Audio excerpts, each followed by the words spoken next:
Chaldean Grammar, Chapter 13, the intensive. This is an introduction to the augmented roots, which you'll see is not as hard as it sounds. We're using big fancy words like intensive and augmented, but it's not a very complicated thing to learn. Um, so in addition to the basic unaugmented roots studied thus far, the Chaldean verb has two augmented roots, the intensive and the causative, which we'll do the causative next chapter. Both of these types of verb augment or add to the basic root, and in many cases alter the meaning of the verb in some way. The basic endings of both of these forms, however, remain the same as those studied, and so there's little new to memorize. So what's happening here is the way that the verbs we've learned so far add something else to the root. So if you want to say, zmara is singing, zmar is the root, zmere is he sang. You're adding the le at the end to the root to kind of apply it, and you're saying, well, it's referring to the third person masculine past tense. What's happening in this chapter and in the next chapter is the root itself is being augmented. We're adding something to the very root, and then on top of that, we're adding, the beginnings and the endings that, give you the application of the verb. So the first augmented root is the intensive. Let's take a look at that, what that means. The intensive verb is indicated by an unvocalized meme that is added to the beginning of the root, as well as a shifting of vowels. So let's take a look at what this means. Zmara is singing, to sing. Mzamore is to chant. Now, so let's take a look at the meaning first. What does the intensive mean? It doesn't always mean an intensifying of the verb. It can mean that. It can also just mean a kind of special application of it. So zmara, the root here is zmar, zain mim resh. What are we doing when we augment it? We're adding a meme and we're moving some vowels around. A meme without a vowel. That's very important. Just a meme without a vowel on it. And then we're moving the other vowels around. What happens when we augment the verb? In this particular case, zmara means singing, like you're singing, the song of some rock band or something like that. Mzamore, you would use this when you're talking about singing, like in church. You're chanting a psalm, something like that. So this is just kind of a specialized application. So zmere, he sung. Mzumere, he chanted. We're going to go through the whole conjugation later, but you see when there's this meme at the beginning, it gives it a specialized meaning. And this is actually pretty precise. If you're talking to like a shamash or somebody, who's singing in church, it would actually not be correct. And I think most Chaldean speakers would raise an eyebrow if you said, oh, the priest zmere, kasha zmere besima idiu. Oh, the priest sang well today. I think most Chaldeans who really know the language say, he didn't sing. Zmere isn't the right word. Mzomere is what he did. I think this is kind of intuitive to most people who actually speak Chaldean. Kzamer, he sings. Kem zamer, he chants. Zmor, to sing. Or sorry, a command, sing. Mzamer, to chant. So there's going to be a different conjugation for every form of this. The basic idea is that there's a meme without a vowel at the beginning of it. And in addition to the meme, outside of it, you would write the ending that you're used to. Mzumere, the ending is the same.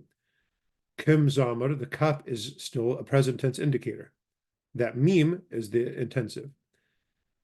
Zmor, mzamar.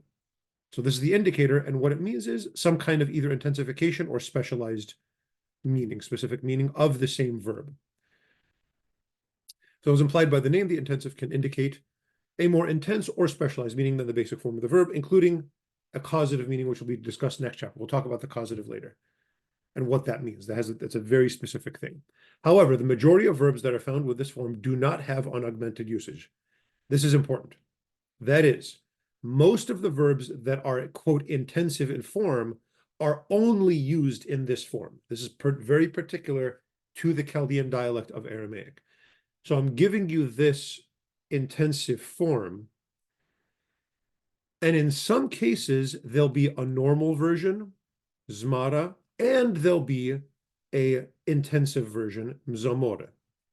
In many cases, though, you're only going to find the verb in this form, in which case you just learn it as if it's a vocab, and you just treat it as the verbs are treated in this chapter. In which case, there's not really any serious reason to call it intensive, but we had to call it something, so that was the name we came up with. But it's just sort of the meme, the unvocalized meme at the beginning conjugation. So let's take a look at these conjugations. Here's the full present tense conjugation of every verb, whether it's intensive or whether it just comes in a form that has a meme at the beginning. It's exactly what you'd guess. Kap at the beginning to indicate the present tense, and then the first set of endings, so type A endings for the present tense conjugation. Kim zamrin, kim zamran, kim zamrit, kim zamrat, kim zamar, kim zamra, kim zamruch, kim zamrutun, kim zamri. The present perfect is exactly as you'd expect. Kim zamrinwa. The subjunctive, mzamrin, mzamrit, mzamr, as you'd guess. Future tense, bid mzamrin, bid mzamran, bid mzamrit, bid mzamrat, bid mzamr, bid mzamra, bid mzamruch, bid mzamrutun, bid mzamri. Nothing special, just the idea is the meme that is not vocalized, and then a kind of movement of some of the vowels. This is the main thing to learn in this chapter, that this meme is unvocalized and it kind of can shift things around. Everything else, type A endings, bid means future, kap means present tense, and so on. Here's the present tense. And I'm just noting the lemeth is only unpronounced because of the final resh of this word. It's usually pronounced as it would be for other verbs. So mzumeri, or it's totally valid to pronounce this mzumurli. There are dialects that would there are villages that would pronounce this mzumurli.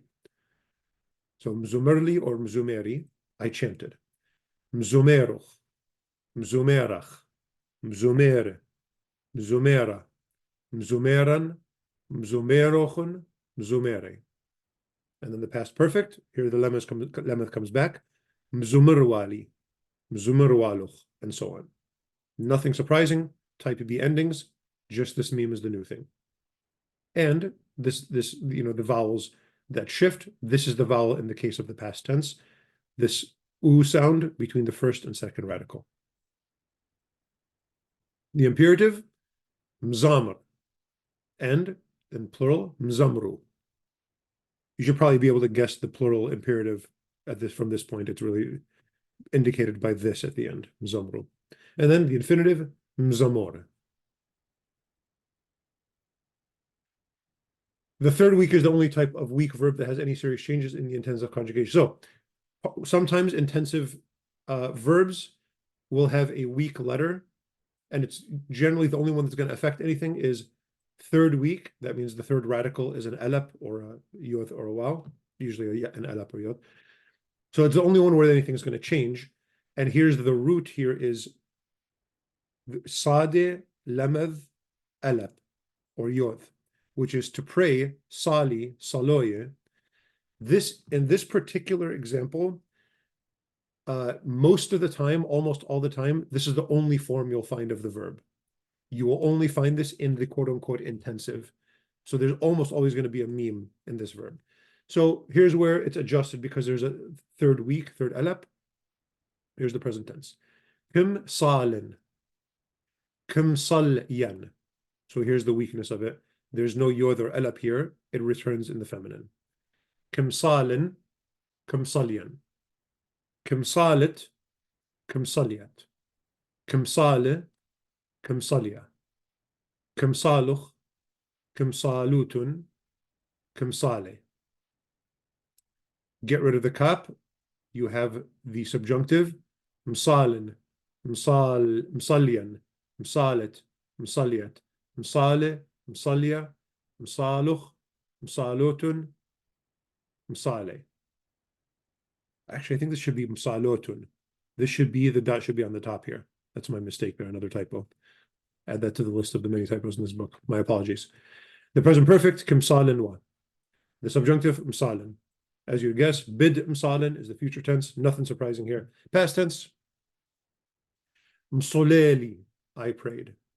Msoleluch, msolelach, msolele, msolela, msolelan, msolelochun, msolele. Very little surprising. In fact, you have the same form, this u between the first and second radical. The yod shows up in spelling. It's not really pronounced. It's not msoleili, but it's there in spelling just to indicate the weakness of the vowel, the weakness of the root that does show up once in a while. And type B endings with the past tense. Here's the past perfect. Msole wali, msole waluch, and so on. The imperative has a special feminine form, as all third weeks do. If you want to command somebody to pray, msali. If you're commanding a female, msale. And you're commanding a group, msalo. And finally, the infinitive, msaloye. So this is the form of all third week intensives are going to fit this form. And the vocab of the chapter is going to give you some, strong verbs to conjugate according to this intensive form, and some weak verbs, third week verbs to conjugate. Where are we? Oh, that's it. Okay. Not a bad chapter. I hope it's not very confusing. Here's a whole bunch of verbs that follow this form. Lots and lots of verbs that follow this form. And as I said, in many cases, probably most of these, you'll only find them in this form. So it's not really an intensification. It's just the name of the conjugation. It's just the way the form is going to work, just because there's a meme basically augmented to the root. So let's look through these. Mbatal, mbatole, to stop. To stop something. I guess batal is used as a verb as well. So this one does have a normal usage. Mbayin, mbayone, to appear. Sometimes I don't go to my uncle's house for a while. He says mbayin, like show up, appear. Mbasim, mbasome, to heal. This also has a regular usage. Basome. Basim, basim, mbasim. To ask, mbaqir, mbaqore. To bless, mbarach, mbaroche. To smile, mbarsim, mbarsome. This is interesting because it's got the augmented meme, but it's an augmented meme on top of a four-letter root. So this is a quadrilateral verb, barsim, with this augmentation of the meme. It's going to work just as you'd expect, but I'm just calling attention to mbarsim, mbarsome. Mbashil, mbashole. Again, this has a lot of these do have normal forms. Bashil, bashole, mbashil, mbashole. Mjawab, mjawob, to answer. This has got an Arabic root, I think. Mjama, mjamo'a, gather. I think this one too. Mjama, mjamo'a.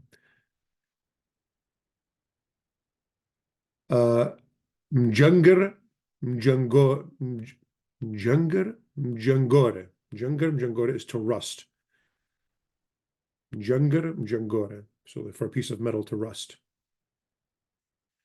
Mjarib, mjarobe, to tempt or to try something.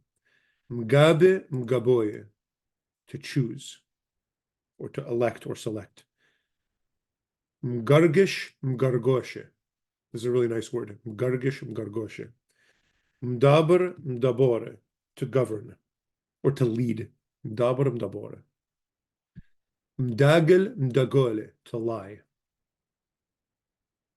Mdarqal, mdarqole, to oppose. Mhayman, mhaymone, to believe. This is another 1, 2, 3, 4-letter root augmented with a meme. Mhayman, mhaymone. Mahalhil, mahalhole, to cheer. This we already know, the normal unaugmented version of this. Halhil, halhole. It can also be this intensive mhalhil, mhalhole. Mzabin, mzabone, to sell.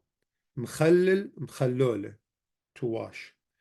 Mkhalis, mkhalose, to save or deliver. Mhame, mhamoye, to preserve or to protect. Mhame, mhamoye. Lots of these. Mtashim, tashoye, to conceal. Miyakar miyakore, to honor something or someone. Mchaber mchabore, to call, is what we used to call on the phone. This probably has an Arabic root, I think. I don't really know Arabic, but I think these have Arabic roots when I say them. Mkamel mkamole, to perfect. Mkase mkasoye, to cover. Mchapel mchapole, to become dirty. Mnaham mnahome, to raise from the dead. It's a very specific meaning with obviously religious usage. Msakr msakore, to lose something. Msapik msapoke, to empty something. So here's one that's interesting. Sapik means that it became empty. Msapik means to make it empty, to cause something to be empty. So this actually has a causative meaning, which we'll talk about more next chapter. Msafir, msafore, to travel. I don't know why it says traveling, just travel. Ma'adil, ma'adole, to straighten, to correct something. Ma'ayat, ma'ayote, to yell. Mpalat, mpalote, to put out or expel. This has another causative meaning. So palat means to go out. Mpalat means to make something go out. Mpashik, mpashoke, to translate.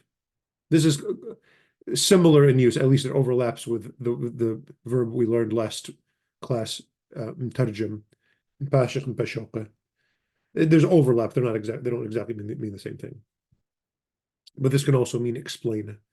Msalim, saloye, pray. Mqadish, mqadoshe, to sanctify or to consecrate. Mqatil, mqatole, to strive or to fight. It's not qatal with a tayth. Qatil is to kill. Mqatil is to strive against or to fight. Mraham, mrahome is to have mercy. Mshabah, mshaboha is to glorify. Mshadr, mshadore is to send. Mshehe, mshahoye is to desire. Mshamish, mshamoshe is to serve in the liturgy. I guess it could also mean to serve at table, but that's pretty rare usage of the word. It's to serve specifically in the liturgy. Mhasim, hasoye is to forgive or absolve. Mtakis, mtakose is to arrange. Again, this is a Greek root. Mtarip, mtarope is to applaud. Just clap your hands. Could also mean to hit, I guess. Mshanim, mshanoye is to move away. Mshare, msharoye is to begin. Mtachmel, mtachmol is to consider or to think about. Lots of vocab, this one. Lots of words you can practice with a lot of stuff. Here's a third alap. You practice is another third alap. Lots of them. Another third alap here. So lots to practice with. Buruktha is a blessing. Juanka is like a young man, an adolescent. Juraba is a temptation. Hauna is the mind. Heikla is a temple, or specifically the nave of a church. Heimanutha is faith. Hauba is a debt or a trespass. Hubba is love. Hasha is sorrow. Tishmishta is service. You can see the similarity between Tishmishta, Shamish, and Mshamish. So these both have service, but also specifically liturgical service, Tishmishta. So like a church service. Ghbina is sad. Zona Naya is seasonable. So zona is a time or a season. Zona Naya is seasonable. Trimana is precious. Mlila is rational. Exercises, conjugate, translate. Oda mdugille tamelka illidehwa gniwa. Sole lishriha qudishle lakhma u khamra. Lots of religion things here. Juanke, wawa, ma'ayote, bhasha. Remember this construction? This is the infinitive construction we talked about in an earlier chapter. Kahanam shumishle bheikla bhubba u heimanutha. Maryam hasich tayatha d'od diyuch gbine. Mshadr shliha mchdzona dninwe. Hauna d'barnasha kim shahid hawe heikled alaha. All right. If you're not religious, I apologize for all. No, I don't apologize. Whatever. Translate stuff into Chaldean. Write some stuff. Compose. Be creative. Use words you haven't used. Next chapter, the causative. See you then.